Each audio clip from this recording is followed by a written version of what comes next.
Aujourd'hui, nous répondons à une question de Simon Lejeune qui se demande si, au Québec, le vote blanc est comptabilisé dans les résultats d'une élection. Rappelons que voter blanc, c'est se déplacer le jour du vote, mais pour ne choisir aucun des candidats et remettre un bulletin complètement blanc. C'est une façon d'exprimer un certain ras-le-bol des partis politiques actuels, mais aussi de l'ensemble du système électoral. Mais au Québec, ce vote blanc n'a pas vraiment d'impact puisqu'il est mêlé à l'ensemble des votes rejetés, c'est-à-dire les bulletins où on aurait coché par erreur plusieurs candidats ou qui auraient même été volontairement griffonnés. C'est très difficile de dire parmi ces votes rejetés quels sont ceux qui sont en blanc et qui exprimeraient potentiellement un rejet des partis en place. On ne peut pas le dire.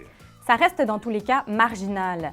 Au scrutin de 2014 au Québec, sur près de 4,3 millions de votes, seulement 63 000 ont été rejetés, ce qui fait moins de 1,5 % au total. C'est pour ça que beaucoup de personnes préfèrent carrément ne pas aller voter. Toutefois, lorsqu'on regarde les taux d'abstention, là, c'est peut-être plus parlant. Lorsqu'on atteint les 30, 40, 50 % de taux d'abstention, ça devient révélateur d'un signal politique. En 2014, au Québec, 28,5 % des électeurs ne sont pas allés voter. C'est un taux relativement stable depuis la fin des années 90, à l'exception d'un record en 2008 avec 42,5 % d'abstention. Certains vous parleront aussi du Parti nul, qui depuis 2009 au Québec tente justement de légitimer ce vote blanc. Mais en 2014, il n'a présenté que 24 candidats à travers la province et récolté moins d'1 % de l'ensemble des votes. Ailleurs dans le monde, le vote blanc commence à prendre de la valeur.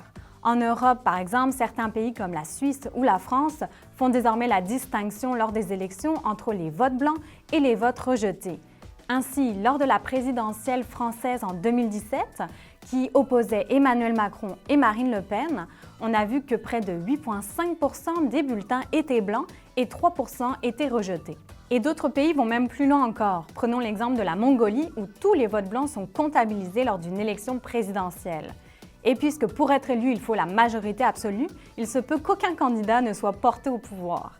Il faut alors recommencer des élections et tous les partis sont obligés de présenter de nouveaux candidats.